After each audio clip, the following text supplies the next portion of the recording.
Hi, my name is Sean Velasco from Yacht Club Games, creator of Shovel Knight, and welcome to the Middle of Nowhere Gaming Podcast.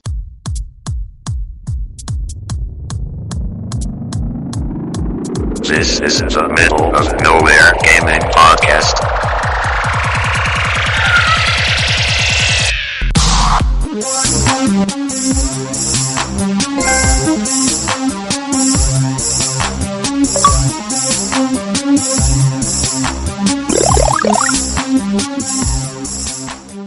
Welcome into episode 63 of the Middle of Nowhere Gaming Podcast. I am your host, Courtney Osborne, and I am joined by Miles Farrington.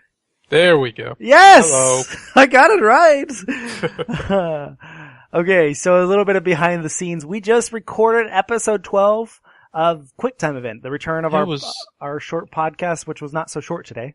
Yeah, it was an hour-long QuickTime event. Yeah, it was quite the QuickTime event. However, if you're listening to this right away, whenever it's published, episode 63, I will be currently working on QuickTime event, editing it and all that stuff. I'm going to make sure that the MONG Podcast goes up as scheduled, normal scheduled time, Tuesday night, Tuesday evening, that time period, and we'll work on QuickTime event after I get the MONG Podcast up. So we're actually doing it backwards in recording.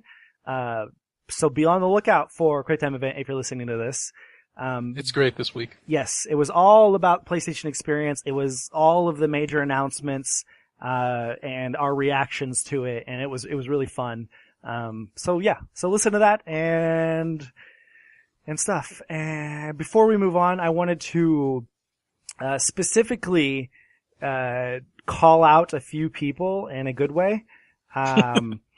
Those few are, Tunde, Jake Kyle, let's see, Evan and Josh, and, those few of you, there's 5, 6, sorry, I didn't make a list of people. I'm trying to come up with it off the top of my head. Dennis, anyways, you few people who, you know who I'm talking about if I didn't mention you. I wanted to thank you guys. You guys are really, really awesome. You're not only fans, you're our friends. We didn't know you before MONG, before this website, before this podcast, and we know you now because of it. And, I hold my friendship with you guys very highly. Like, I think of you guys very highly. You guys are awesome. You guys interact with, on, like, all kinds of stuff, with us on all kinds of stuff. You tweet at us, you tweet replies to our stories, you comment on stories, you comment on Facebook. You always, recommend other people listen to our podcast without us ever saying anything to you about it. And I appreciate that so much. It's amazing to see that we have a few fans and friends that are like that. And I just wanted to call you guys all out. Thank you. Thank you a lot. Thank you so much for that. Yay! Yay!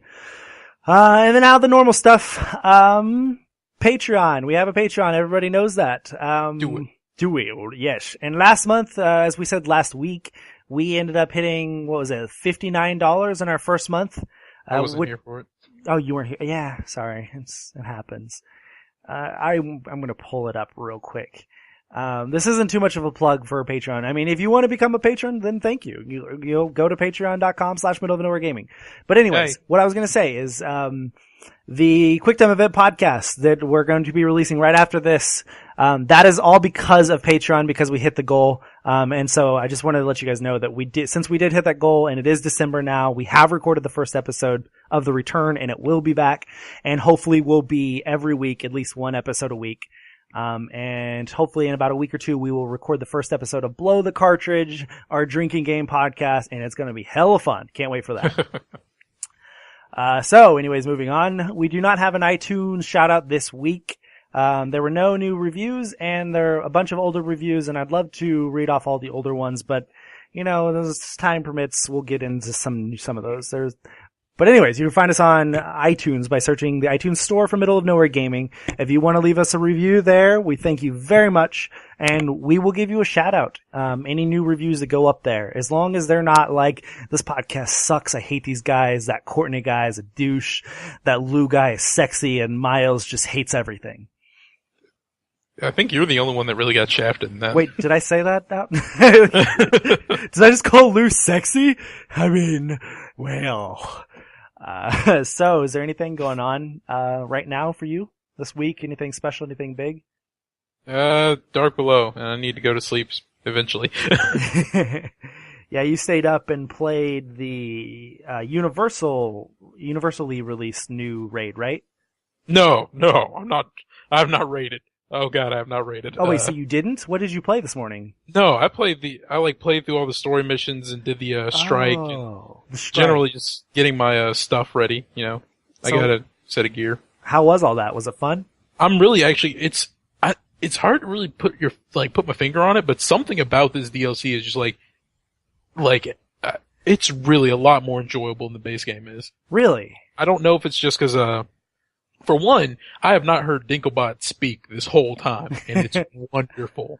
And also, it's just like Eris is like really well voice acted, and you know she's actually talking to you and explaining things. Ah. So I know that that was a big gripe about the story. Yeah. So she's actually not just being like, "Oh yeah, go do this." It's like, no, hey, this is what she's doing. There's a reason for it. This is the reason, et cetera, et cetera.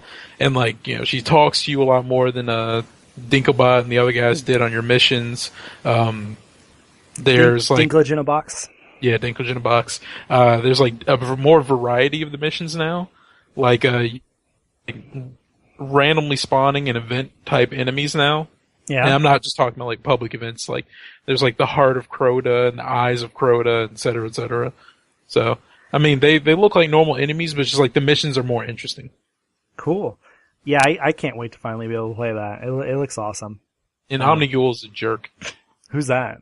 That's like the main villain of this, beyond Crota, but beyond. She's like, sorry, beyond. She's the wizard that's trying to bring him back. So she's also they like have a lot of new sounds, and like the music is a lot better for this one, and also her like she screams a lot, and it's horrifying when it happens. Especially when you're like, you don't see her yet, and you just hear her screaming. It's like, oh god. Interesting. Okay, so yeah, so you're gonna be spending like the rest of the week playing that, like hardcore? I just need to get the rest of my characters like through the story missions so I can re-unlock some stuff. But yeah. As for me, this past weekend, other than watching the Game Awards and PlayStation Experience and stuff, I spent some time playing a little bit of extra stuff on Tales of Hearts R.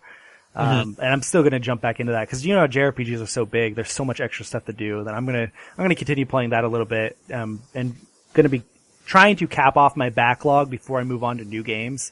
So like before I move on to the new Assassin's Creed games and, let's see what else was there. Just fucking Halo and Super Smash Bros. And Pokemon, all those games, Kingdom Hearts. Before I move on to those, I'm going to finish off some of the other games. So like Tales of Hearts and Transistor are two of the ones that I still need to finish some stuff on. And I did finish some stuff on Call of Duty over the weekend, getting some extra trophies. And then, Erica and I decided to start Rise Son of Rome. And so we played through the first half of that game this weekend. And, you know, it's interesting because all I heard about Rise Son of Rome for the past year is that, critically it got panned, but fans everywhere love the game. And that it's one of the most beautiful games ever, and it's definitely the most beautiful game on Xbox One, and stuff like that. And so after the first 4 chapters of the game, which is half of the game, and which only takes probably 3 hours to beat that first half of the game, it's not really that beautiful. Like, you know, it's just, it's interesting to see that people are saying that. Now maybe that's just the best part of the game. Maybe that's why they're, you know, saying that. Maybe that's the only really positive thing they can say.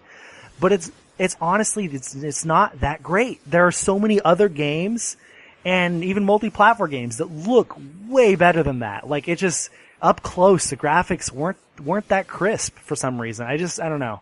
It just did not really jump off to me. Now, there's a lot of detail. It's just, I don't know. It was interesting for me to see that and be like, I've played games that were way better. Even last gen, The Last of Us was better looking than that. So, I don't know.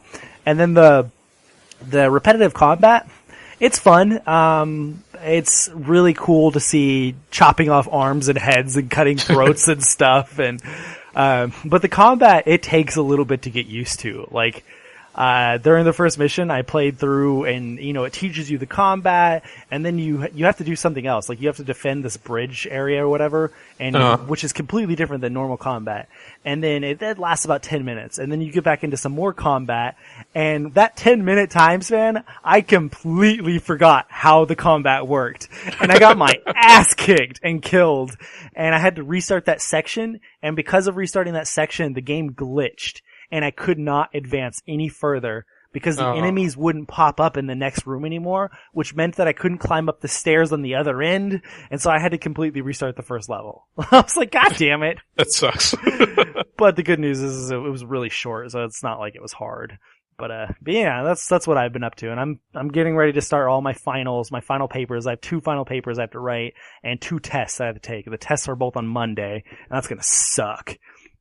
But yeah. Ready to move on to the news? Yeah, let's do this. Let's do this. We didn't claim these news either, did we? No, let's just go back and forth. Alright, I'll start first. Sounds good. Numero uno on the news from nowhere. That was in no way, shape, or form supposed to represent the foreign developer in this next news. I just wanted to say it like that, my bad. CD Projekt Red has officially delayed The Witcher 3 Wild Hunt from February 24th until May 19th, 2015. This actually marks the second delay of the highly anticipated fantasy RPG. It was originally planned for fall 2014 before being pushed back to February 2015. In an open letter statement explaining why the delay happened, he explained that the game is so ambitious, it's so big, there's so many things, complex things that are going into it, that when they got down to these past few weeks and they realized that the release date was only 2 months out, they were like, we need just a little bit more time. We need to polish it. We need to fix some of the bugs, that kind of thing. And so they decided that extra 3 months is going to give them the time, to do all that. And he ended with saying, we owe you an apology. We set the release date too hastily. It's a hard lesson, one to take to heart for the future. We know what we want to do to make Wild Hunt one of the best RPGs you will ever play.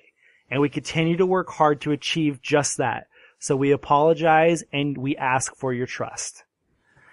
So when I first saw the news, I immediately started writing the story for it, obviously. But when I first saw the news, I was like, no! Like, completely heartbroken because this is my most anticipated game of next year or the year after probably, besides Final Fantasy 15 and it's really hard to get me excited for any other game.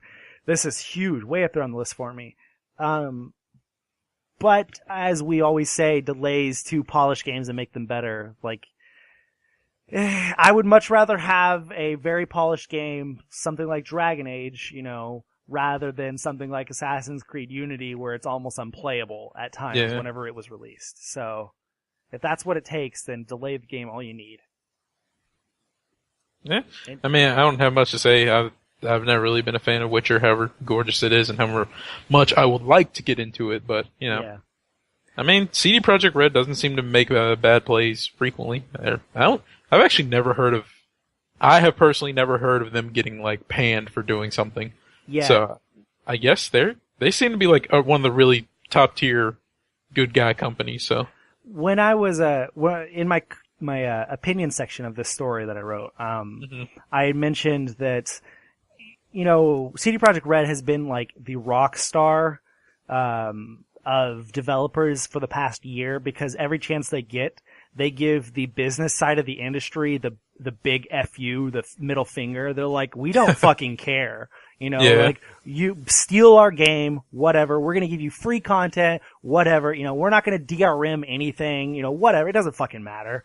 And that has made them a fan favorite. Yeah. Everybody loves CD Projekt Red for this. Now, And, what? Sorry? they're making Cyberpunk 2077, right? Or 2027? Yes. I want to know more about that, but I mean, that's just a comment because I know we can't Yeah, force them to tell us anything. They're definitely focused on this for now. And Yeah, which is good. Yeah. They need to make sure everybody's excited for it, and pretty much everybody is. It's a lot of people's most anticipated game. Yeah. But, this, I think with, the most recent really shitty, buggy releases that have happened, and the fact that, like I said, they have become this rock star and just given the FU to the business side and become such a fan favorite. I think both of those things combined have made the majority of fans like way more welcome to this delay and, you know, accepting of the delay. And they're like, you know what? They tend to know what they're doing. We're going to let them do whatever they want and make it a better game for it. So that's good. I honestly hope that trend persists. Like, I hope people continue to like realize and remember that normally if a game comes out really, really bad, it you know, a delay could have fixed it. So when there are delays and the developer is trying to get something delayed, it's like, just let it happen. It's probably a good thing. It was funny because after writing the story, I was thinking about it a little bit more, and I was originally going to review The Witcher when it was released in February. Uh-huh. And as excited as I was for that, to be able to see if it was any good, you know, and play the 150 hour game or whatever it's going to end up being, it would have been released in the late part of February, which literally would have been right when I'm starting to get into midterms and stuff like that. And it's my senior year and my last semester of my senior year. Yeah, and that so, was rough. Yeah, it was going to be really, really stressful. And then I was like, oh wait, May 19th is actually right after graduation. I was like, nice. oh, thank God. Graduation present. Yeah, I'm not gonna have to do anything. I'm gonna be able to play The Witcher all I want. Cause like I have a student employee job, and so as soon as I graduate, I'm out of a job. And so I'm gonna have some free time there. It'll be nice. So I'm looking forward to that. But anyways. Well, moving on. Good, yeah. So, story number 2, and I don't know if Courtney said it, but there are 13 today. Probably. I don't remember. Anyway, story number 2, Phil Spencer, who is the head of Xbox, commented on the lack of Street Fighter V on the Xbox One. Over the weekend, Street Fighter V was announced exclusively for the PlayStation 4 and PC, and Phil Spencer has shared his opinions on the matter via Twitter. And I quote, "Business deals happen. We won't do all of them. When we have a first-party franchise in a genre, I'd rather invest in ours." So, if you're wondering, that is pertaining to Killer Instinct, as it is a first-party franchise that that's the one he's referring to. It is set up to be Xbox's premier fighting game, and has just recently launched a second season that included 2 new characters and 3 new characters and a bunch of outfits and stuff. So it has been around since launch, and obviously Killer Instinct will not back down when Street Fighter enters the ring. He also said, again quote, "We have surprises, announces, and great games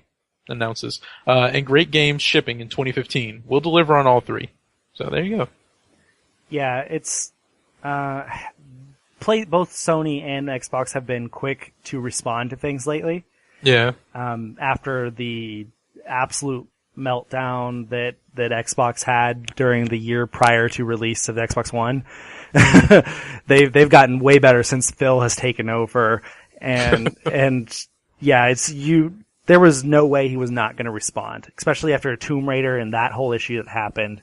Mm-hmm. And I hear Killer Instinct is a really good fighting game, so it's certainly fun to watch. Yeah, so I'm assuming they're not really hurt over the fact that they're not getting the game, because I'm sure, you know, Street Fighter V was not going to sell Xbox Ones. Like that's not gonna. I don't see that as being the case. It just wouldn't. That's not an exclusive by any means or anything. So they're not really hurt by that, but at the same time, whatever. I just feel sorry for all the professional fighting game players who I hear. My friends who are in that field have told me that PlayStation is more popular with the fighting game scene, I guess. But I don't know. That kind of sucks for any player who picked up Xbox One because they're like, oh, it has Killer Instinct. I'll just get Street Fighter on this since Killer Instinct is platform specific. Can't remember the word. Exclusive. There we go. I'm really tired. Yeah, it will definitely forces those people to buy a PlayStation now if they want to compete in it. Yeah. Or a PC, So, I guess. I don't even know if people play this stuff on PC. Probably. I don't You know. would think so, because that's where they could use the sticks and stuff. Well, you can use sticks on consoles. You can? Yeah. On PlayStation 4? Yes. Oh, God. I had no idea. At tournaments, actually, they use consoles more. They don't use PCs at tournaments. Really? I didn't know Yeah, that. Well, I'm they use consoles. not a fighting game person whatsoever, so I have no idea. I've never seen competitions. I know they happen. Yeah. Huh, that's interesting. I had no idea. Yeah. The more So you there know, you I guess. Okay. Da-da-da. Moving on. Well, I get one more thing. I'm really interested to see what other surprises they have. What he was mentioning, Yeah. I don't know. We'll see. I have an Xbox One now, so I am more interested in what comes out of that camp, the new news, the exclusives and surprises, but whatever. Okay, so number 3 on the list. And yes, I did not say 13 yet, and so you did say it for the first time. Number 3 out of 13. Earlier this year, we saw the remastered versions of Final Fantasy X and X-2 come to PlayStation 3 and Vita, but now rumor has it that these games will see a release on PlayStation 4. Woo! Oh man, it sucks that I picked this because I don't know how to pronounce that. Oh, A wait, listing, the store called name or whatever. A listing on the French version of the Square Enix is a boutique. Boutique. See, I didn't know. Boutique digital storefront suggests this. Though the listing has since been taken down, Game Informer reached out to Square Enix and they refused to comment and only stated that they were looking into the matter. It's funny because the cover art was actually on it too. Like it wasn't just Final Fantasy X, X-2, the PlayStation 3 one or the Vita one. It was the PlayStation 4 cover art with the PS4 at the top and the blue and everything. Oh wow. Yeah, so it's going to be interesting to see if this actually happens or if this was just some elaborate prank some hacker did or something like that. It's just Square Enix continuing the trolling. That's all it is. Yeah. You thought we were done trolling you guys. It is the year of troll. The Square Enix is going to go out with a bang this year. Is that a prediction? Are you predicting that Square Enix is closing down at the end of the year? No, God, no. If they did, I would cry. Square Enix is one of my favorite devs. I love so many of their games, even the littler, games that nobody cares about. Man, I love Square. I keep forgetting that they have Tomb Raider right now. Yeah, yep. They're the official publisher of Crystal Dynamics Tomb Raider. Yep. Which is a really good series. Do they publish the Lara Croft and whatever series? I have no idea. I know what you're talking about. I am not interested in that series whatsoever. I don't know. I saw the gameplay. It's gotten good reviews and it Yeah, seems it like a does. good gameplay. But I don't know. Whatever. Moving on. If I had a more solid group of people to play with, no offense to anybody, I would actually play it. Yeah. Okay. Okay, I was trying to find it quickly. Who's the publisher, but I couldn't find it. So I'll that's look my it up while announcement. you're reading the Telling you next all story. that quitting. Yeah. All right. Number 4. Sony has announced a PlayStation 4 bundle for the holidays that includes the console and a choice of 1 out of 4 games, all for $399. The bundle's 4 games offered are Destiny, good. Far Cry 4, good. NBA 2K5. Wait, 2K5? 2K15. Oh, okay. All right. I was like, that's horrible. Yeah. 2K5. Way back. NBA 2K15. So if you want that, there you go. And Little Big Planet 3. A voucher is found inside the box that can be redeemed by purchasers as a download for 1 of the 4 games listed. The PlayStation 4 is the standard black unit with a controller and 500 gigabyte hard drive. Make sure to purchase the box titled 4 games, 1 pick.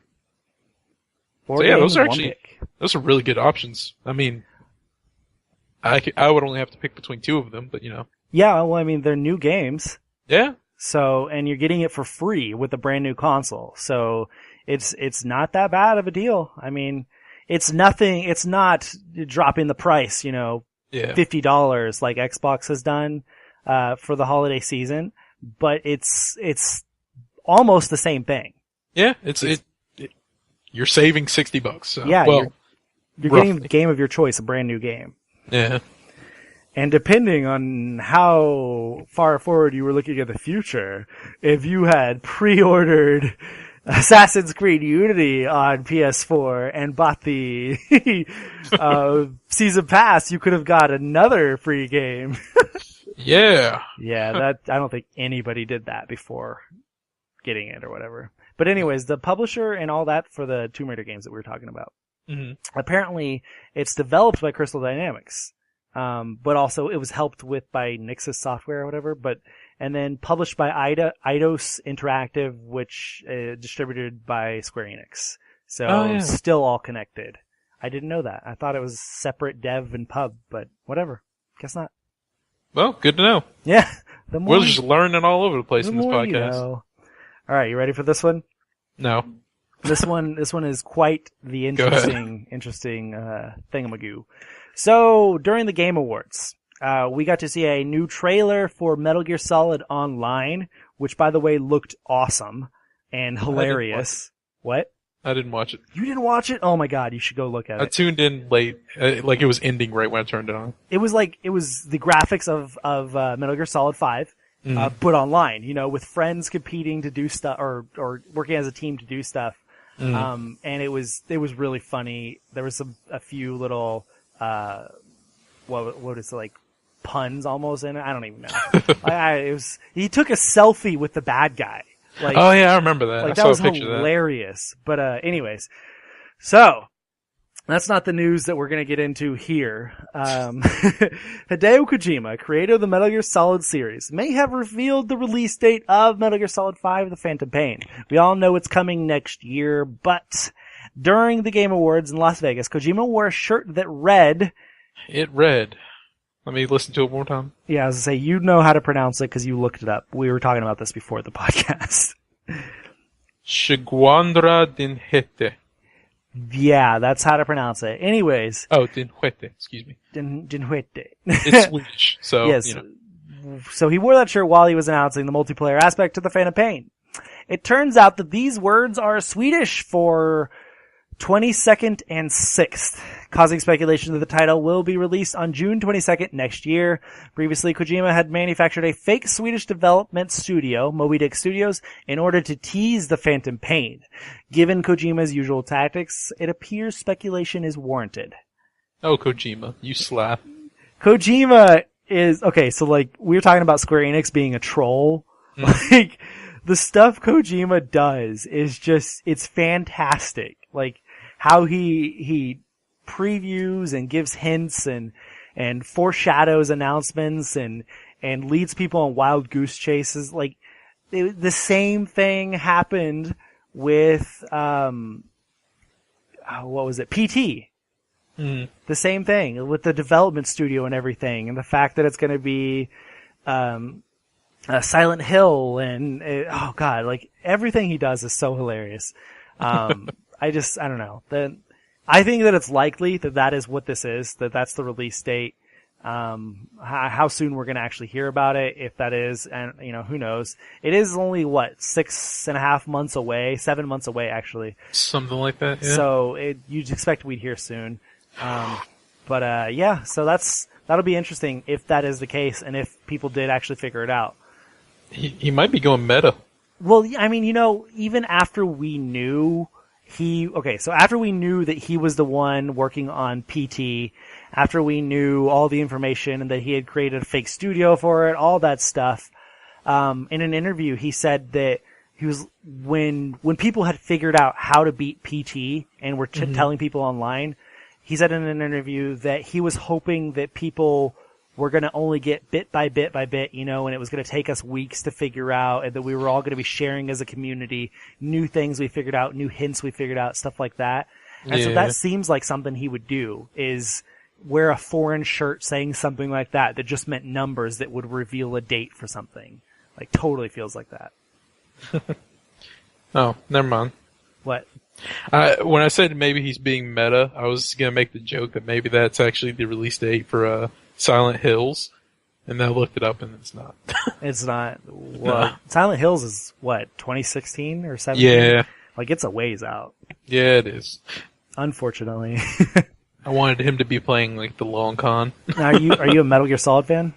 I played Metal Gear Solid 4, and that was fun. But I've not played any of the other ones, and I don't know that I'm not really all that excited for 5. Like, I admit 4 was, like I said, it's good. It was beautiful. I actually played it all the way through, but I don't know. Don't really care at the moment. I believe I've said this on the podcast, but it was like back in the earlier days when we had no listeners. But hey, Steve Gainer's online. Sorry. I played Metal Gear Solid 1 back when it was first released with my friends.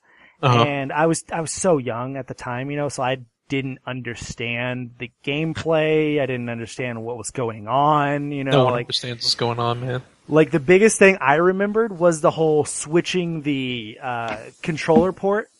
Oh, yeah. And the using the box to figure something out or something. Or I don't even remember. Like, I remember my friends all talking about that and showing me some stuff on that. It may have been Metal Gear Solid 2, or I don't even know. It was so long ago. So I've never played any of them to completion or invested any time in it as an adult, so I don't really know anything about the series. But I might actually end up playing this one. This game looks beautiful. God, it's gorgeous. Yeah, I mean, I'll probably wait and see like what I'll wait to see more about what it's actually about before I pick it up, because I don't even remember. I think the only reason I picked up 4 was because it was cheap. My friend said it was good, and they said it was an hour-long cutscene, and I was like, I don't believe you. I have to see this for myself. It's like, you have to beat the game. Okay, yeah. I'll do it. I remember people saying that too when I was growing up, so that must have been a common selling point for us as kids. Hour-long video. What? It's like a movie in a video game. Exactly. God. Except for it's a movie I don't understand. I remember every time a game came out that had long cutscenes or like 3D pre-rendered awesome, cutscene looking things or whatever, CG, it was such a selling point for us as kids because we hadn't seen that before. Because I remember Final Fantasy X, when it first came out, one of my friends up the street was like, "Oh my God, so I got this new game and it looks just like a movie. You have to see it. It's so cool." And when I went over and saw it or whatever, I was blown away. I was like, "Oh my God." But then I never played it until this year, obviously HD. Yeah. But yeah. I mean, that's how God of War 3 was for me when I played it. Like, I played it at a friend's house, and he just sat there and watched. I sat down and beat it, like, in 1 6-hour sitting. And he sat down and just watched the whole thing, and multiple times I was like, "Hey, man, you want to give it a try?" He's like, "Nah, it's like watching a movie, man. I mean, every now and then you die, but beyond that." Okay, moving on. All right. So, Shovel Knight has sold over 300,000 copies across Wii U, 3DS, and PC, according to Yacht Club Games' tweet. They're the people who made it, just so you know. Shovel Knight is a platformer heavily inspired by NES games, such as Mega Man, Super Mario Bros. 3, Castlevania, and many more. Many more. And Shovel Knight won Indie Game of the Year at the Video Game Awards, and has just been announced for PlayStation 4 and PlayStation Vita. So, congratulations to... I was about to say Drinkbox. Congratulations to Yacht Club Games. Yeah, absolutely. You'll hear us talk about the game itself and the announcement or whatever on QuickTime Event. If you listen to that after this or before this or whenever you listen to it, that's really good news. That's awesome. It's good to see an indie dev see success. 300,000 copies doesn't seem like a whole lot to people who don't pay close attention to the industry. People who hear, Call of Duty broke its own record of last year by selling 15 million or whatever it is, or Grand Theft Auto sold 35 million copies or whatever. That doesn't seem like a whole lot. But for a small indie dev like the people who make this. Yacht Club Games is not very big. 300,000 copies is a shitload. Especially since it's only on Wii U and 3DS and PC right now. Yeah. So, that number's gonna jump. I won't say skyrocket, but it's gonna jump once it hits It's gonna more than double. I guarantee it. Probably. Instantly. Probably. Within the first week, it's gonna more than double. I have absolutely no doubt in my mind it's going to. There are so many more PlayStation 4s out there than there are Wii U's. That it's just, and the 3DS fan base, while it is very, very big, the majority of them are kids. And Shovel Knight is not the kind of game many of them want. It's the kind of game the older generation who is nostalgic wants, True, and so, and the majority of PlayStation 4 owners are at least teenage and older, and so many of them are going to want to get this. And can you imagine if it becomes a PlayStation Plus game? Oh my God. That'd be wonderful. Everybody would have it on every PlayStation console. Like, it would be, since it's going to be cross-buy, and they're like, oh man. Oh God. Good days ahead. Yeah, it's going to be awesome. Congrats, Yacht Club. Anyways, so, during the Game Awards, the Fulbright Company, creators of Gone Home, announced their newest game called Tacoma. Little is known about it other than the fact that it's coming out in 2016. I actually found out a little bit more about it. Okay. For one, those of you who haven't seen the trailer, it's like, I think you play as an engineer, and you're going into an area that looks a little bit like a, happy, not destroyed Rapture from, BioShock. And, you kind of go through a bulkhead, and then you, walk through this really grand foyer area, but that's pretty much where the trailer ends. But, you actually play as a font. So that was interesting to find out. As a what? A font, like Tacoma. Okay, yeah. The font.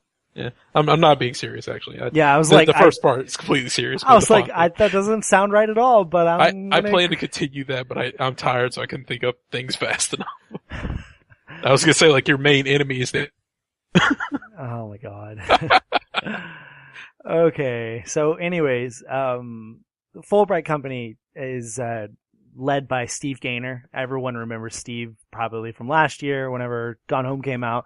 He went on a PR tour basically, and he was on a lot of podcasts, a lot of shows, and promoting Gone Home, which was received very, very well critically, including by us. And the game is fantastic. We actually interviewed Steve Gaynor on, I believe, episode 4 of the MONG Podcast. So if you want to go back and listen to that, very early days, very early. Right when we had just started, so that was really big to see that we got that. But there was something about this that I wanted to talk about, and I'm trying to find it on his Twitter. Hold on. Vamp for me. Monkeys, pie, burgers. I'm really hungry and I'm really sleepy, and Destiny and Omnigul screams, and there's things going around in my house and I don't know who's here. You're not vamping very well. I'm tired. Saying random things. Hey, some of that is structured sentences. Some of it. Some of it, yeah. Okay. When was the PlayStation experience? Was it Saturday, which was the Saturday, 6th? Sunday, yeah. Sorry, this is taking me a bit of time, a bit more than I was prepared to. The 6th and 7th. Not prepared for this. Somewhere on here. Vamping. Vampires. Dracula Unchained was supposedly a really bad movie. I don't know. I'm done. Okay, here. I found stuff. Okay. I need to pull up the whole conversation. On Twitter, okay. Mike Bithell, who is the developer behind Thomas Was Alone or whatever. I think that's his name, right? Yes, I think so. Yeah. And then an upcoming game. I forget its name, but it looks really cool. Sorry. Anyways, he tweeted out, Tacoma by Fulbright. Looks cool. My question is, how do things work with Virgin and Tesla? Is that fair use licensing, or fair use ? Licensing ? Intrigued ? Because apparently there was something in the trailer. Was there a logo or something? Or a name or something?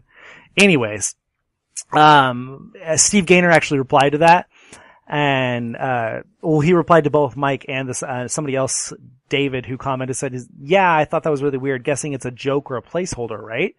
And Steve was like, no, not a joke, not a placeholder. See also Super Nintendo, Street Fighter 2, Nirvana, and X-Files, which were all in Gone Home, which I did not notice, apparently. Apparently all of that was in there. And then Mike Bithell was like, okay, fair play.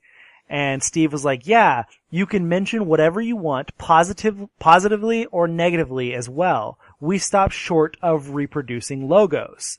Though, depending on how confident you are in arguing that it's for parody, logos are fair game too. At that point, it's how comfortable you are with baiting a cease and desist and either having to fight it or comply. And then Mike Bithell was like, even if you give that company a fictional stake in a fictional business, intriguing. He's like, then he was like, I am, as in many things, a chicken. And I was just like, oh my God, that's two developers talking about how big their balls are and using another company's name or logo in their games. Like, that was fucking hilarious. That's wonderful. Yeah. So anyways, I felt I had to mention that. Man. Moving on. All right. Okay, so number 8 on the eve of on the eve of the PlayStation Experience event in Las Vegas, independent developer Housemarque dropped a few announcements regarding their acclaimed lineup of games. And Colin Moriarty couldn't be happier. Resogun will be making the jump to PlayStation 3 and Vita on December 17th in Europe and December 23rd in North America. Resogun, set at $14.99, will be cross-save and cross-buy, meaning if you already own it on PS4, like on PlayStation Plus, as one of the launch ones, you'll be able to download it for free once it's released. Yay! Yay! Following that bit of information, Housemarque announced that Super Stardust Ultra will drop on the PS4 in early 2015 for $12.99. The space shooter is the third in line of the Super Stardust games that began in 2007. With Super Stardust HD on PS3 and continued in 2012 with Super Stardust Delta on Vita. Was Super Stardust on something else before PS3? I don't think so. It just seems weird that they have the HD tacked on at the end if it's not like a remaster. Well, that's what it was called. Super Stardust HD on PS3. Does not stand for high definition? I don't. Well, I mean, I'm assuming it does because it was very gorgeous when it was released. Now, let me do a quick research on that before I go any further. I only ask because normally when I see that, it's like tacked on like a remake or something like Kingdom Hearts HD or whatever. Yeah, I don't think that's the case. Yeah, it's downloadable PS3 game. In Japan, it's known as Starstrike HD. I like that name better. I think it's used as I think HD is used in it simply because it's like Asteroids or Robotron or whatever. Like, I take it back. I was wrong, apparently. Super Stardust Portable was on PlayStation Portable. And Super Stardust HD no, I take it back. HD came out first. Yeah, it came out first on PS3, then a year later, Super Stardust Portable came out on PlayStation Portable. I've never played it, which is obviously why I don't know all of this already. Housemarque, get your naming conventions together. Well, see, okay, so what I was going to say originally was I think of it as that they were probably like, this game is so pretty when it was originally released in 2008, that it was like the HD version of all the space shooters you've played in the past, that kind of thing. Yeah. We're awesome. Our game is so pretty. Watch it. Anyways. That's good to know. Also, that was not the end of the news. I just got sidetracked. Housemarque then revealed new Resogun DLC for the PS4. The new packed titled Defenders will feature two all-new game modes, Protector and Commando, new ships, and all new planets featuring some of our most detailed artwork to date, according to the PlayStation blog, and I'm assuming one of the development team. A bit of free content in the form of a major patch will soon be available, as well as adding extra challenges in the current game modes. This is all well and good, but I mean, Resogun's a great game, don't get me wrong, but I cannot bring myself to play it anymore. I was going to say, didn't you not want to play it, like, originally? Didn't you avoid playing it or something like that? In the beginning, I enjoyed it, because, it was like one of the only games I had. But now, it's just like, whenever I pick it up and start a match or a game, I don't even finish the map, like the stage. There we They're go. not even that long. I know, it's just like I start playing it, like I think, oh, I could play some Resogun right now, and then I start playing it, and I'm like, oh, I don't want to play this though. Okay, yeah, like It's weird. I don't know. I just like I still acknowledge it's good. I made a ship that I planned on taking to the ends of the universe, and then I didn't. I made a badass Mong ship. If you guys want to download it, go look me up on there. It's a 3D version of the Mong head, the Mong face, Mong man. Sorry, I just said everything. Anyways. I'm a big fan of Resogun. I'm not as big as many other people. Shout out Lou, shout out Ryan. You guys both love Resogun way more than I do. I'm not, the 3D Twitch spaceship shooter game fan as much as you guys, but I understand how awesome it is and how great it is and how beautiful it is and how fun it is. It's not the perfect game for me. But anyways, it's good to see Housemarque, which, by the way, another one of the developers we've had on the podcast before. If you want to listen to our interview with them, go back and look for it.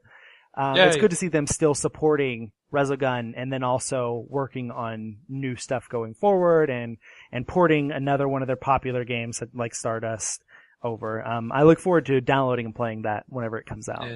Now, I think the next game they're working on is Crimson Land. Is that it? No, it's not Crimson Land. That was already released. Yeah, that's a game very similar to that. It was their next one's an Alienation. Yeah, there you go. That's gonna be awesome. that was really cool. Yeah, top-down shooter. Play it. Alienation. Top people in the face. Top-down shooter. Yeah, okay. Okay. Anyways, moving on. Should I take this? Yeah, you can go ahead and take this one too. Okay, so this may not be exciting for a lot of people because I'm sure there's a lot of people who don't know what this is. But Blood Bowl is set for release sometime spring 2015, and that's Blood Bowl 2, by the way, for the PlayStation 4, Xbox One, and PC. If you don't know what that means, it's the happy marrying of jocks and football and fantasy and elves and dwarves, and that's all coming together in a bloody match on the gridiron.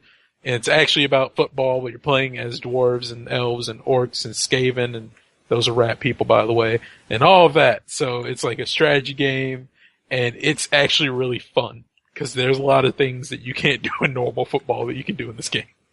Really? Like, so you've played it, right? You do like it? Yeah. I haven't played it for an extended time, but like I know, like I've seen it played, and I have played it like a little bit, but I'm excited for it. See, I'd never even really heard of it until you had written the story. So I'm interested to see more about it. I don't know. It's interesting.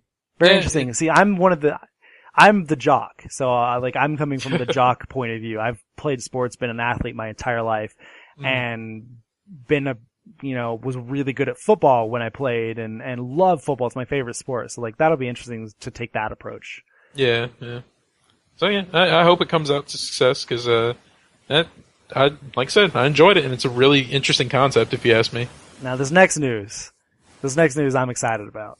No, that's all you then. The Resident Evil HD remake finally has a release date and a price. The release date, it's good. That part of the news is good, but the price part is way good. Capcom stated that the game will arrive on January 20th. For PlayStation 4, PlayStation 3, Xbox One, Xbox 360, and PC. And the game will be priced at $19.99. For those who do not know, this remake is actually a remake of the Nintendo GameCube remake that came out in 2002. I am so excited. How many times can we say remake? I know, right? They're testing us. They're testing us. See, now this is the way to go about it, Square. You don't just release the fucking port. You remake the remake. You redo it. Wow, that's a good point. Follow Capcom's footsteps in this, which I would not say about anything else to Square. I would never tell them to follow Capcom anywhere else on anything. But this is the one where you should look at what they're doing. Because Resident Evil 1 was a fantastic game when it was originally released. It changed the genre. It changed gaming. And the remake was beautiful on GameCube, and they know that everybody wants to play it again, and they know everybody wants to play it, look gorgeous, and so they're doing that for us, and that's exciting. Mm-hmm. Obviously, it's not a full-on, remake of the game, and it's more of a remaster of the remake, but still. Yeah. Well, I'm excited. It's something. Now, I know we've talked about this a few times before in the past. Are you a Resident Evil fan? Nope. You aren't. Okay. I've never really enjoyed Resident Evil. Oh, man, that originally it was because of my aversion to zombies, but that's not really an issue anymore, and I just still don't enjoy it. Okay. Well, I'm excited. So let's move on. I'm happy for your excitement. Okay, since we kind of flip-flopped on story order, H1Z1's early access date is January 15th, 2015. Ooh, tongue twister. According to John Smedley, the president of Sony Online Entertainment. His words is it going to be a finished game? Absolutely not. If that's what you're expecting, do not buy early access. That's all in caps. I don't know if that was his emphasis or whoever made this quote. The goal here is to let you in early and help us mold it into a game that you want to be part of for quite a long time. Quote continuing, is H1Z1 going to be better than DayZ Day 1? No, it won't. We'll get asked that question a lot, and I wanted to be upfront about it. We're not as feature-rich, and they have a lot of really cool stuff we just don't have yet. That being said, we're also a different game. We're an MMO, and our goals are to create a large-scale world that gives you the incredible feeling of being Survivor in a zombie apocalypse. So there you go. I am really, really excited for this game. Like, I've been quoted in the past. I've said several times that the DayZ looks awesome to me, and so does H1Z1. I never got a chance to play DayZ so far since it's on PC, and I don't play games on my PC. It's coming to PS4. Yeah, but since it's coming to PS4, I'm looking forward to playing that. I'm a huge zombie fan and a huge survival fan. That's the perfect game for me, and I just cannot wait to play it. And so, seeing that Sony Computer Entertainment Online is developing their own version, H1Z1, I just cannot wait. It's just looks freaking awesome, even though, like DayZ, they're going to go through a bunch of issues. I mean, DayZ's not even out yet, so there's that. It's early access. It will be early access for I think until 2016, right? 2015 is next year. Sorry, I forgot what year we were in. Yeah, so. The second half of 2016, it's coming to PS4, I think, or something like that. I don't even know. Yeah, because that makes a lot of sense considering how long it's been out. Yeah. But anyways, I hope H1Z1's successful.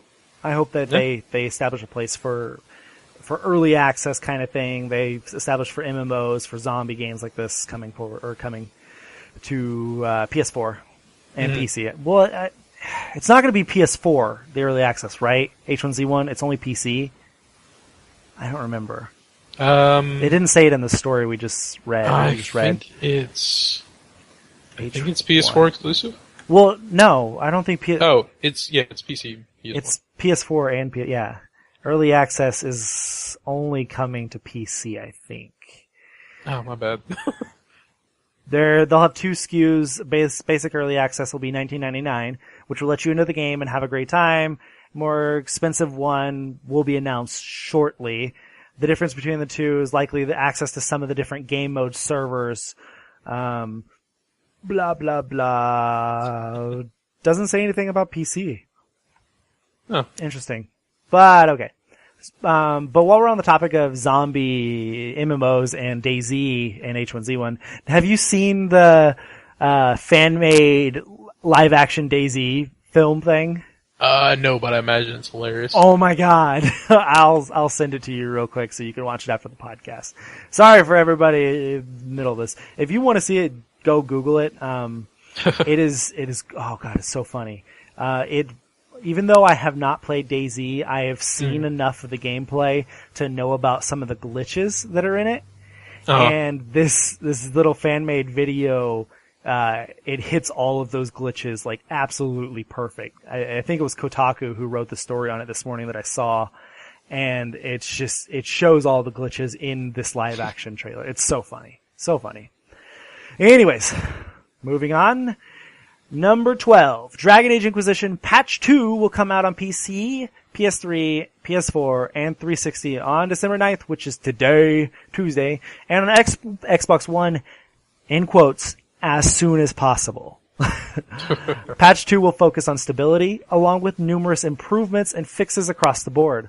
The following is an outline of what the update will address, and the developer will release patch notes for the player shortly. It's going to address stability, like various crashes, freezes, audio, voice glitches, and many stability improvements. Gameplay for conversations, quests, plot states, combat, UI, camera controls, follower, enemy AI, pathfinding, exploits, radar, and search. In multiplayer, in addition to some of the gameplay improvements listed above, multiplayer fixes will also cover areas such as animations, game mode bugs, stat reporting, and stability crash fixes. And on PC, there will be numerous control and UI fixes, fixes to some hitching, improved mantle performance, and graphical glitches. So basically, it's going to perfect the awesomeness that it already is. It's like in my review for Dragon Age, I call out some of the glitches, and by the few notes in this, it sounds like it's going to fix those glitches I saw. The only glitch I had a problem with was my character's voice randomly changing. Yeah, I think, did you tweet? Steve? Yeah, I saw Steve Butts say the same thing, and I swore I saw you reply to him. That's crazy. I can't believe that happens. I guess the game got confused because, when Hawk pops up, you have the chance to change what he looks like. Yeah. And, my Hawk popped up and, I was like, oh, I'm gonna change this because this isn't what the Hawk that I made the one time I played Dragon Age 2 looked like. And I went in and then how for some reason edit is, square instead of X? Yeah. So I pressed square by accident and it wasn't like, hey, you want to stay with this? It was just like, okay, bye. So it kicked me out, and then my character spoke, and I'm like, "What? What happened to my voice? Did you get confused?" That's funny. It's kind of annoying. Yeah, I would have been pissed if that happened to mine. I mean, I'm too far now. Yeah. At that point, I was a good 50, 60 hours in the game, I think, maybe even further. Yeah. But you didn't. I swore you and Lou had talked about how both of you were having conversation issues where your characters weren't talking. Yeah, it's not like a very big, vast issue, but every now and then, your character will just I will see my, conversation options, but I won't be able to pick them, essentially. So that is another thing that's really annoying, because sometimes it lasts 2 seconds, sometimes it lasts 3 minutes. Yeah. Hopefully this fixes all those. Yeah, not to say it's okay, but, it is a BioWare game. Yeah. Although I'm kind of curious as to why the Xbox One is getting a little shafted here. Well, it could be, it's not so much that they're getting shafted. Maybe the issue is just harder to fix. Maybe it's harder to find it. Could be. I don't know. I didn't think the infrastructure changed that much between the 360 and the Xbox One, but I guess it has. Well, it changed more. It didn't change a whole lot, but it may just be that there's something random. It's hard to explain what I'm thinking. A random anomaly. The coding in it, something's just so random about the problem. Or maybe it's something about Microsoft's publishing of updates. It could be a timing thing. I don't know. Yeah. Who knows? They'll get it eventually. Yeah. So. Last one? Yeah, sounds good. Number 13. We are at the end. The end is coming. The end is nigh. This is a big Xbox head of marketing Aaron Greenberg has confirmed that Microsoft is the publisher for Rise of the Tomb Raider on Xbox One. Excuse me. The news was announced via Twitter when a user asked Greenberg who was publishing Rise of Tomb Raider, Microsoft or Square Enix. IGN reached out to Square Enix, and here's the response they got. And I quote, "Yes, Microsoft will be publishing Rise of the Tomb Raider on Xbox. Microsoft has always seen huge potential in Tomb Raider, and they will get behind this game with more support across development, marketing, and retail than ever before, which we believe will be a step in continuing to build the Tomb Raider franchise as one of the biggest in gaming." Earlier this year, in August, developer Crystal Dynamics confirmed that the game's exclusivity deal, clarifying that it is in fact a timed exclusive. I am getting very tired.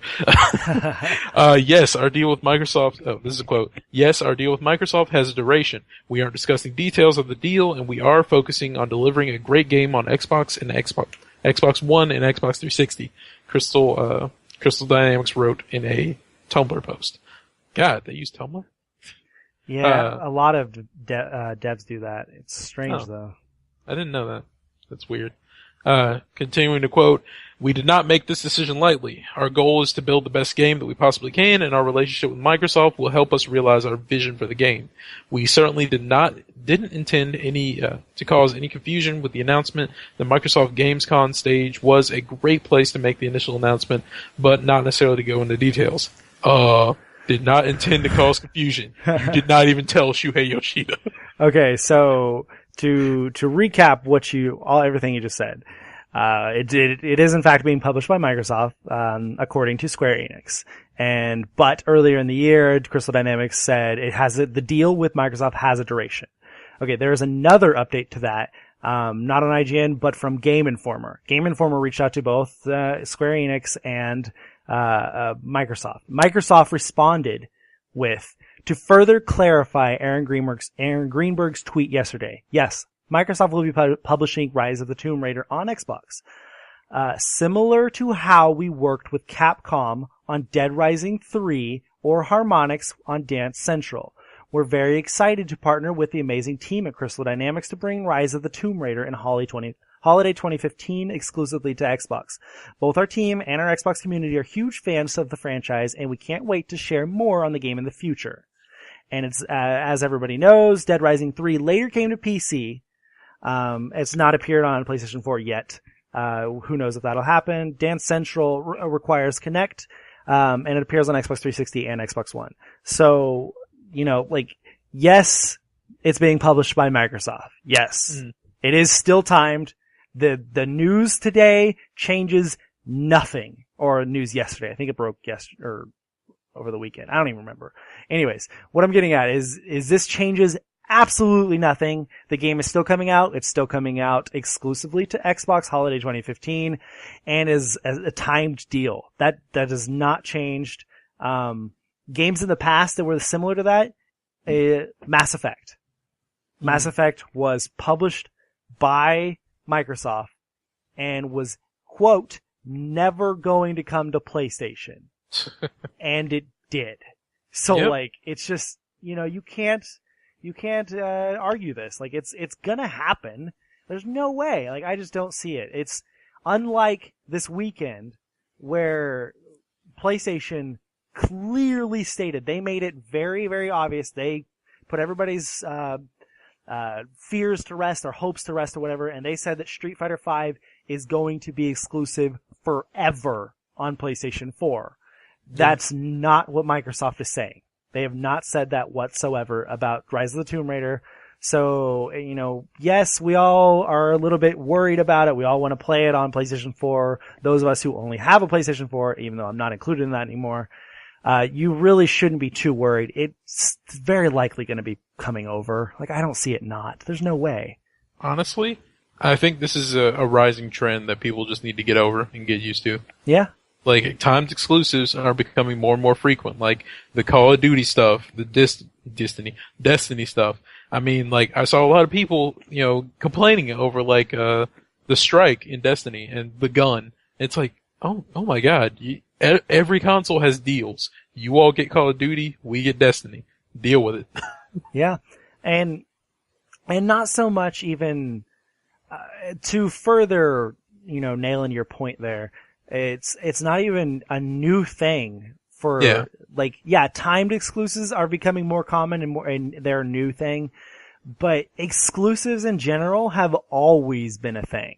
Sega and Nintendo had completely different games for so long, and it's just like, we should all be used to this by now. And yeah, it sucks that a big third-party game is going exclusive for now, but it's just, I don't know.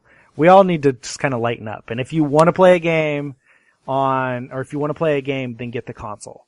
Quit bitching about it and just get the fucking consoles and play them. Honestly, like, I don't want to go on a rant. I'm gonna like say this and then stop. But the state of people's like, the internet's response to like exclusivity and timed exclusives, and in general, is just like disgusting. I just want to say that. Yep. Because it's like, it's ridiculous. This was originally a children's hobby, and it's like you're grown people complaining and just being horrible to each other. And it's like, it just have fun. Shut up and go have fun. Yep. People being really, really horrible about all this. I don't know. I'm not about that life. It's like, who cares? Just, yeah, move on. We should move on. Yeah. Okay, so that wraps up the news from nowhere. And let's move into the review wrap-up, which is Lou's favorite section, even though he's not here. I'm claiming Dragon Age. Rest in peace. Oh, fuck you. I'm kidding. Okay, well, I see you claim the last two there. Okay. That's because they're short and I'm very tired. So. All right, number 1, Little Big Planet 3, which was reviewed by Sean, and he gave it a 7.4 out of 10. He said, Little Big Planet 3 seems like a kid version of a modern AAA game. While it has big-name actors like Hugh Laurie behind the project, and much fun is to be had with the game, the fact is that the game doesn't live up to its potential.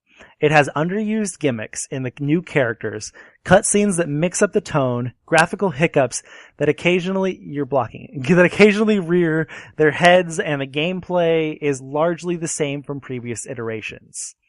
It is still cute and fun with new creative elements for people to make brand new worlds. However, Little Big Planet 3 traded in a little charm for AAA conformity and suffers slightly for it. Now, if you'll excuse me, I'm going to try and make a bunch of video game levels where I, get this, dress as a green plumber and fight a giant turtle.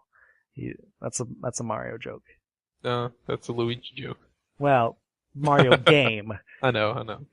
Sorry. Anyways. So yeah, I've never been a Little Big Planet fan, but I love the creation aspect of it and the community that does this. Like, there's been some incredible creations come out of that.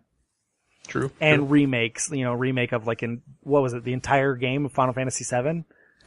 Yes. Like, fucking, that's incredible. Like, wow. It's like Minecraft on cute. Yep. I agree. Not saying that Minecraft can't be cute. Okay. Sorry, I had to take a drink. The next one, Dragon Age Inquisition. I previewed it a little bit last week by telling you what I thought, but I hadn't written it yet. So here's the final review for it. I gave it a 9.8 out of 10. Oh, snap. I said, Dragon Age Inquisition is by far the best game I have played this year. From the awesome theme song, to the incredible writing, to the superb voice acting, to the immensely fun battle system, to the huge regions of the world to explore. Dragon Age Inquisition is nearly a masterpiece. The few bugs and glitches can easily be forgotten because they play such a small part in the overall adventure. BioWare has achieved something truly great with the latest iteration in the Dragon Age franchise. If we use the epicness of Inquisition as an indication of where the Mass Effect franchise is headed and where the Dragon Age franchise will hopefully continue to be, then we are surely in for a treat. Yay. It was awesome. I want to fight space dragons in Mass Effect. Is that not what Reapers were? No. No? You can't? No. Oh, come on. They were giant fucking ships. Yeah. They're kind of like dragons? They were like Krakens, if anything. Well, okay. Krakens with lasers on their faces. Laser faces. Laser sharks. Sorry, that's Austin Powers. Anyways, moving on. I got you. So, our third review comes to us from Matt Middleton, and it was over the Tales from the Borderlands. That always trips me up. I don't expect that ever. I never see it coming. He gave it a 9.7 out of 10. Good score. Yeah. In his words, Tales from Borderlands is the best premiere episode I've played out of any Telltale series, and it's also the best introduction to the Borderlands universe, as I've never played it. The best introduction to the Borderlands universe I've ever played. If I were Gearbox, I'd be very pleased with what Telltale has done with the Borderlands lore. It's safe to say that Telltale has done a great job of setting up the story for the next few episodes. After playing Zero Sum, the name of this one, I cannot wait to see what that might be. And a few bullet points he has. Do you like previous Telltale games? You should play this game. Do you like Borderlands? You should play this game. Do you dislike previous Telltale games? You should still play this game. Do you dislike Borderlands franchise? You should still play this game. Are you a fan of video games? You should play this game.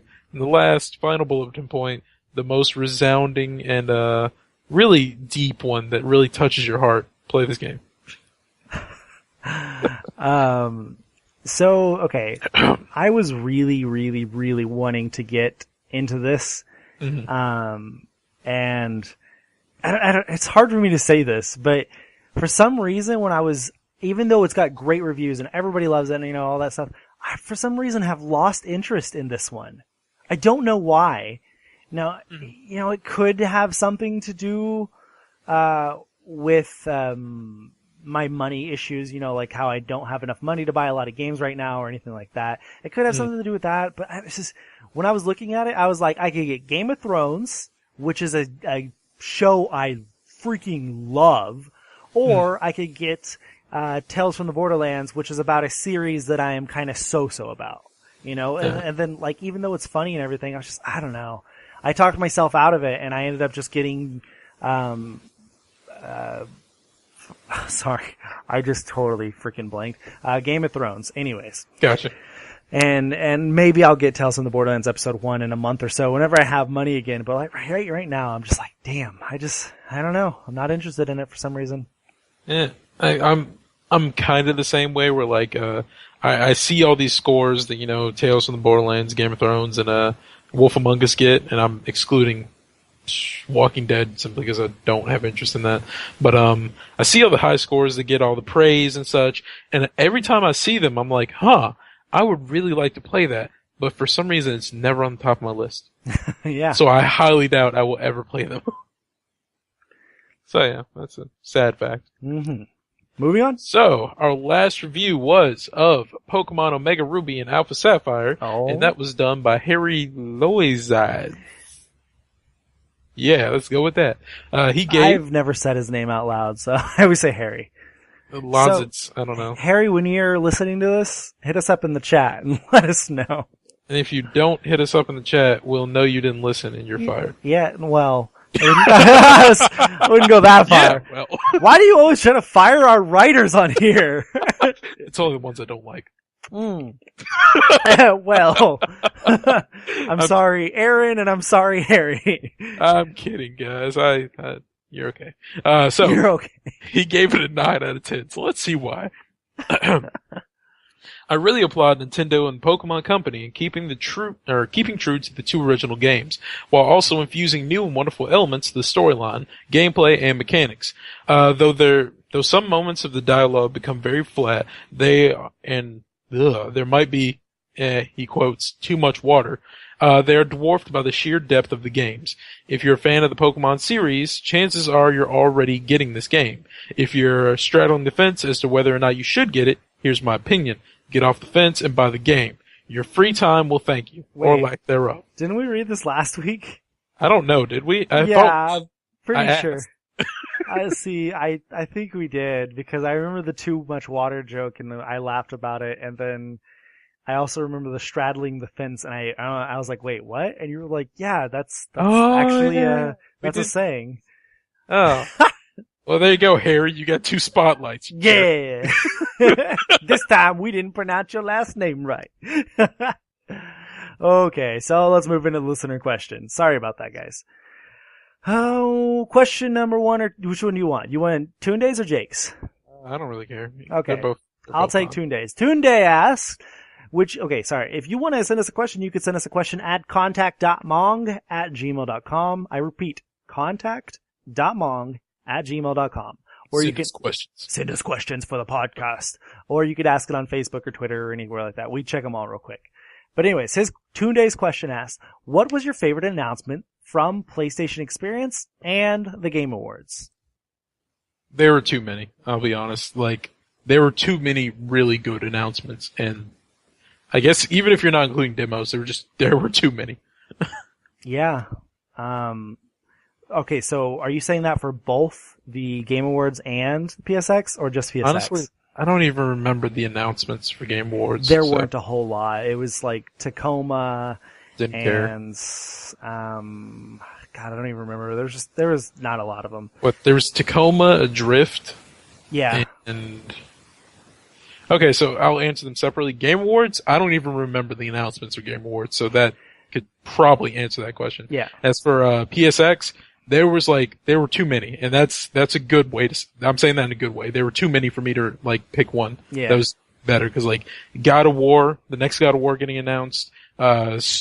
Straddle. What's the word I'm trying to think of? Sever. Shovel Knight coming to Vita and stuff. Bastion. They just kept throwing them at me, and I was just getting hit in the face at some point. I'm just like, I'm knocked out. Stop throwing shit at me. Now, I kind of want to clarify though, while you said that you don't really remember the announcements from the Game Awards and stuff like that, like, I'm not sure if you agree with me on this, but I kind of wanted to put my foot in the sand and say, while I'm also kind of similar to you, I don't really remember a whole lot of the announcements, that in no way, shape, or form means that the Game Awards was bad. No.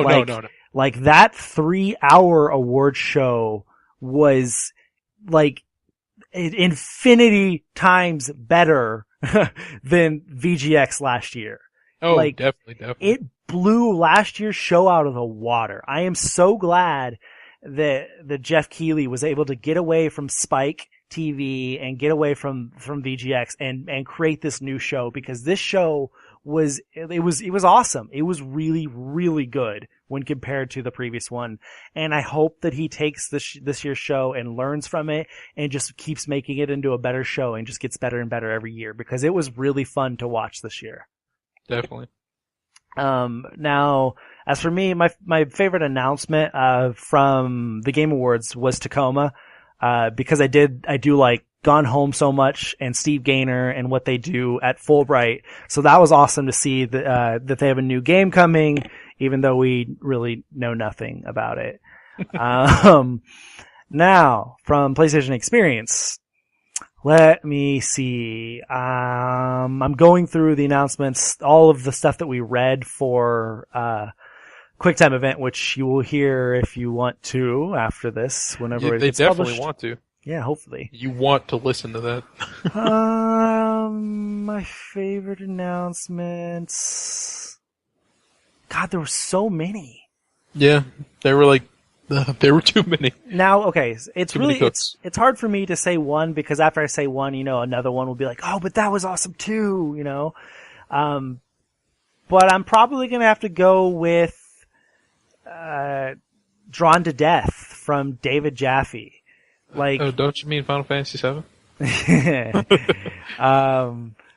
Drawn to Death was like, okay, out of all of the announcements that happened, whenever David Jaffe came out, I literally stopped caring. Like, I turned off any care I had in the world. It was like, I don't give a fuck what he's working on. And I don't know, I just did not think it was going to be any good. And then he showed off Drawn to Death. Even when he was describing it, at the very beginning or whatever, I was like, whatever, But when I was watching the trailer and I had learned more about it, I was just blown away. It's so cool looking, the high school student's notebook, and how it's like a first person shooter brawler arena. It's like, oh man, it just looks like it could be really, really cool. And I can't wait to see how that turns out. That was definitely the most unique announcement that came out. Yeah, like as I said, Severed looks very. It stands on its own. So do some of the other titles that were shown, but that was one of the best ones. Yep. Or one of the most unique ones, as I said. Okay. Alright, so, ready to move on? Yep, next question. So, question 4 comes from Jacob Kyle.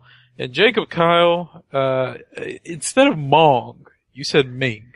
Were you calling us Ming the Merciless from Flash Gordon? Also, how old is Jacob Kyle? He's as old as I am, if not a year or two older. Oh, okay, I think. okay. I was about to say, because if he's like younger than I am, that reference goes over his head so far. No, he's a teacher. Oh, okay. I thought he was actually younger than us, but okay.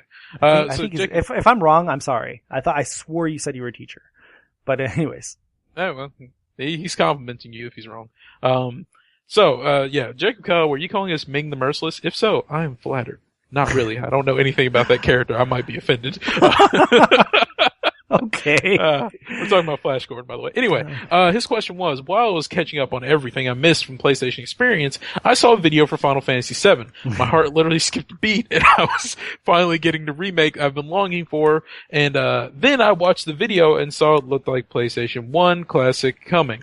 Okay. I immediately lost interest. Final Fantasy VII is one of my favorite games, but I've beaten it a handful of times in the past 17 years.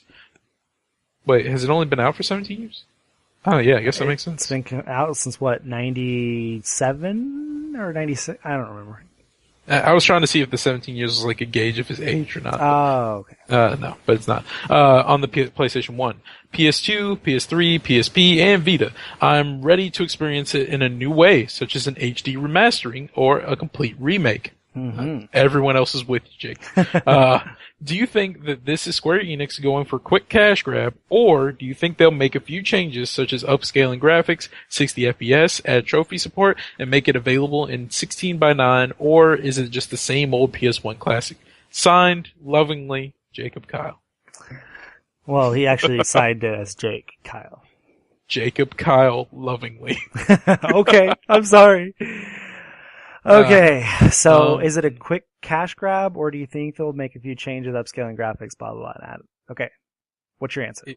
If they were honestly listening to the fans, they would have remastered it. So I don't honestly know what to think about this. Like, I think they dropped the ball so hard. Like, if this were sports of any kind, they scored 15 goals on their own goal. That metaphor is bad, I'm sure, but they royally glubbed up for my Adventure Time fans. Yeah.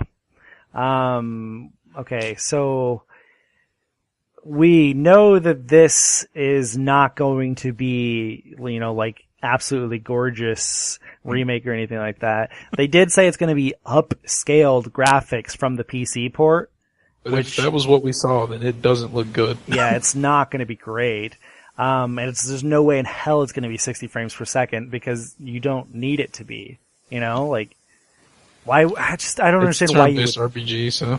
Yeah, I don't see it. But trophy support, I can definitely see. That's like the only thing likely on this list for if you ask me. In 16:9, I guess. And it's not even more so likely, like it's almost guaranteed. Because you can't release a PlayStation 4 game without having trophies. The only way to do that is to have a PlayStation 1 Classic. That would be the only way it wouldn't have trophies. Every single game on Vita and PlayStation 4 is mandated to have trophies. It has to.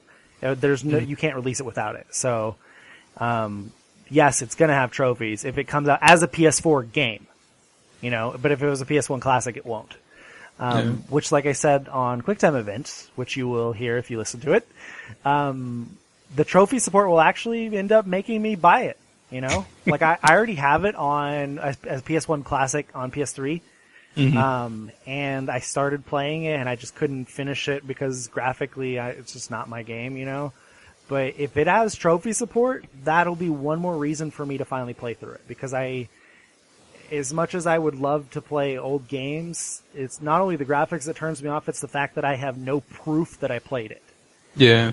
Trophies are a way to prove it. All you have to do is show somebody your profile, and they could be like, oh, you played through this game, and you beat that, and you beat this on hard mode, and that's proof, and I want that proof. And so that would definitely be a reason for me to do it. There you go. But Courtney is easy to please. As your question, it's both. The question, my personal response to it is that it's both. It is a quick cash grab, you know, they are going for as quick money as they can get, because they're not going to be completely remaking this game like all the fans want. But they will add trophy support and stuff. Actually, now that I think about it, I'm kind of curious. I want to see what their sales are going to be, because people have been asking for this, but people have been asking for a remastered version, not the.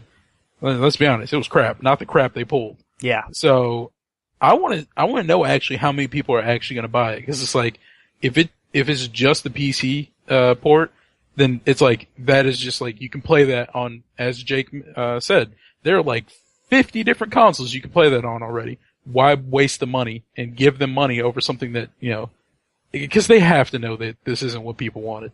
Mm-hmm. They have to know. Yeah. So it's like, personally, if I was, one of the people that really wanted this, I'd be like, no, I'm not giving you money for that, because you're just screwing us over at this point. Now, at the same time, I would argue that maybe Square is just really oblivious, because they have been for the last decade, more than a decade, to what fans really want. Maybe it's not about, I don't know, they just don't understand, like even going back to the 80s and 90s, how they would release their first few Final Fantasy games and how they would change things because of their opinion of Americans' intelligence and our culture and stuff, Sure. They could just really be oblivious to all of this and be like, hey, we're finally releasing it. Yay! Love it like we know you will. And we're all like, what? I only have two things to say about that. One, if that is true, then hopefully they got a clue from all those disappointed faces looking up at that, the guy that was on stage. The crowd reaction was hilarious. When he had his arms, out, and because he had his arms up and out, and he was smiling. Hopefully, he looked down and saw all those faces and was like, "Oh, we messed up somewhere. Yeah, something we just did was really wrong." He's like, "Did I just say something wrong?" It's like, yeah, you kind of did, but yeah, you fucked up. Honestly, I hope that's what happened. Like, I hope they were dunces. Yeah. It's not good for business, but I hope they were stupid. No, I mean, there was a changing of the Square Enix, higher ups. It was earlier this year or late last year or something like that. And they have more recently come out and said, hey, we understand now. We get it. We've been doing things the wrong way. We're going to be changing things. We're going to be making sure it's higher quality. It's going to be, all this stuff. And so maybe this is just one of the first steps in getting towards that. Maybe this was their experiment, and then they're going to find out, oh, hey, we actually maybe did do it wrong. We should probably look into doing this differently. But I don't know. Who knows? We'll see. No. So, moving on to the game releases this week before we wrap it up. Part. Yeah. On PlayStation 4, Destiny, the Dark Below DLC.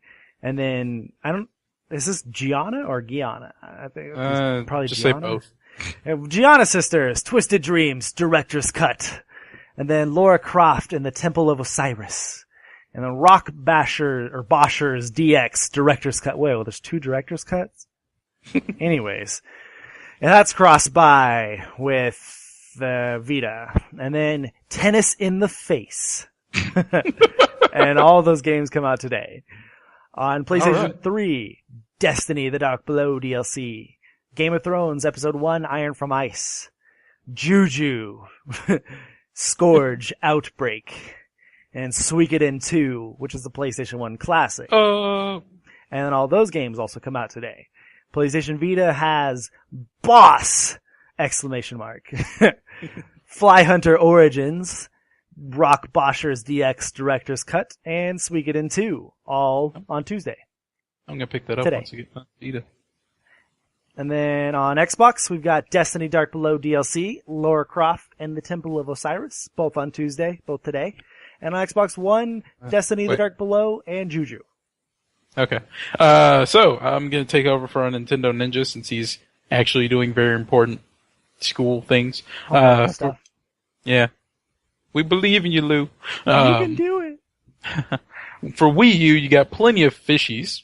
Yes, fishies, not fishes. And Leucadian Chronicles. One of those sounds interesting.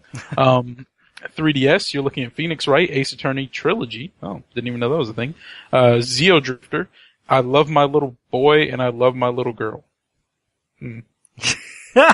By the way, both different games. They're not, Yeah. that's not one title, that's two different games. So it's like Pokemon Boy and Pokemon Girl. But creepy sounding. Yeah, the two of those sound interesting. It's not the two we were just talking about. For PC, you're looking at Lara Croft and the Temple of Osiris, iZombie, Fly Hunter Origins, the Talos Principle, which sounds like it should be something related to Elder Scrolls, but it's not. Final Fantasy 13-2. Oh. Radial G, Racing Revolved, it's Wipe, and the King of Fighters 98 Ultimate Match Final Edition. Those are the ridiculous naming conventions I'm talking about. Oh God. Oh man. So before wrapping up, I wanted to add an update to one of our previous news stories. Mm-hmm. The Walmart or the PlayStation 4 bundle, where you could choose your own, you could choose Destiny, NBA, Far Cry, or Little Big Planet as a free game, for your PlayStation 4. Walmart has sweetened the deal a little bit by adding a $50 gift card. Oh, that's like getting $110 off. Yep, that's, quite the deal there. So if you want, more or less a $350 PlayStation 4 with a free game, go to Walmart. Cause that is really, really fucking awesome. I don't like Walmart, and I wouldn't normally suggest you go there, but in this case, you should go there.